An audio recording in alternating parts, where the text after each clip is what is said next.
Today is a glorious day. Today will go down in anime history because Crunchyroll had the balls to release X-Arm today.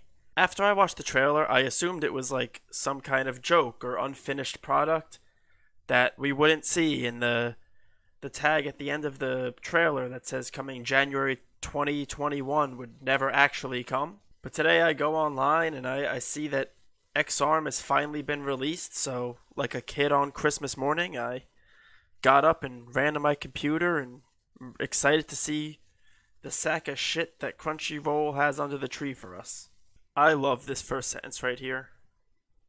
In the year 2014, a high school student who hates machines, Akira Natsume, wants to change himself for the better and tries to take the first step in doing that. But then he gets run over by a truck. I love the description so much because it feels like it could be a description for the show or a description for how the show came to be. Maybe a peek behind the curtain and a look behind the scenes at how the show was really made. If you told me that in 2014 some high schooler who absolutely hates machines was attempting to make this and then got hit by a truck, I would absolutely believe you. They just didn't even animate his default character model.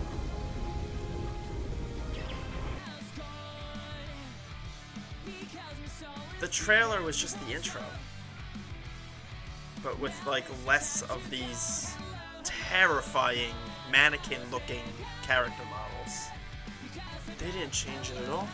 They watched that whole trailer and thought all of these clips need to be in the final product. They look fantastic. Good start. Why was the building such low res? This man has never blinked in his life. These two characters are two totally different art styles. Why does he look like he was animated by an animation studio, and the main character looks like he was animated by a middle schooler?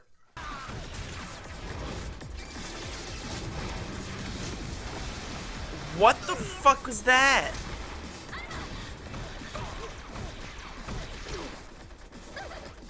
I can't even follow what's happening. None of it makes any sense. Like, how is anyone supposed to keep up with whatever that cut was?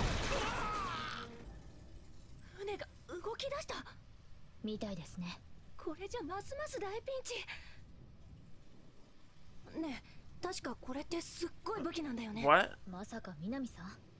This looks like a terrible, terrible PS2 game, and the dialogue is just as choppy. It seems like a terrible JRPG. Wow, her mouth movements are... They didn't even try. You can tell he's in distress because of all the emotion he's showing.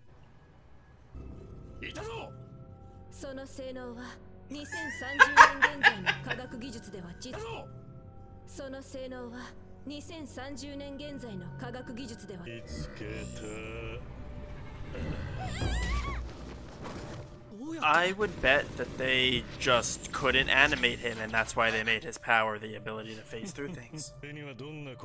Why does his mouth just hang open when he speaks? What is that? Mouth flaps are like the easiest thing to animate, and they fucked it up. Like, a lot.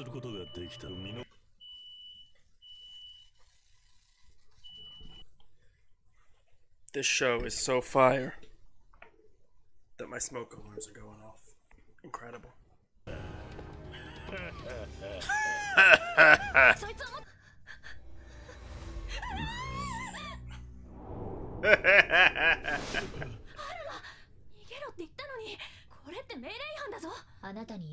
Did she just stop flying through the air? Did she just pause? What happened? What are the mouth flaps? Why is it just sometimes flapping when there's no words? What just happened? How was I supposed to keep up with any of that?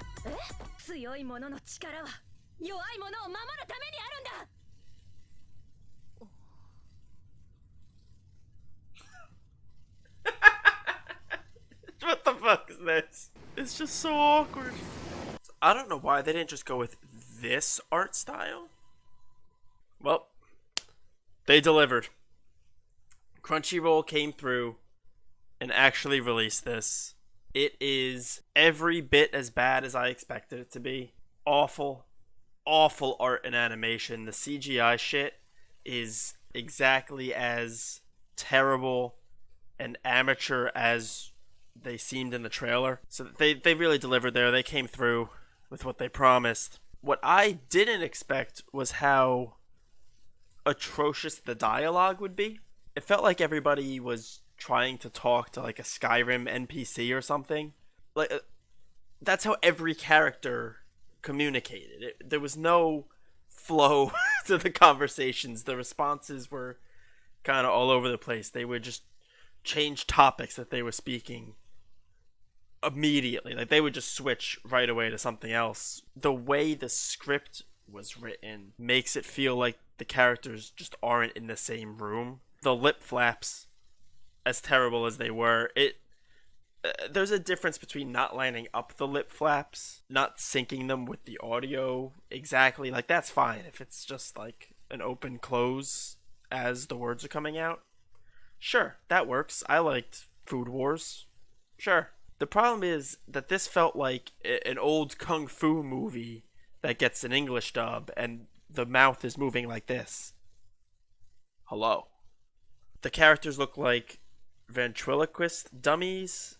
But what really got me about the art is some of the characters are 2D and some are CGI. I don't know why they've decided that they're gonna do two completely different art styles for characters while they're sharing the screen. Like, I don't know what the fuck's going on. But I'm ready for episode 2. Can't wait for more.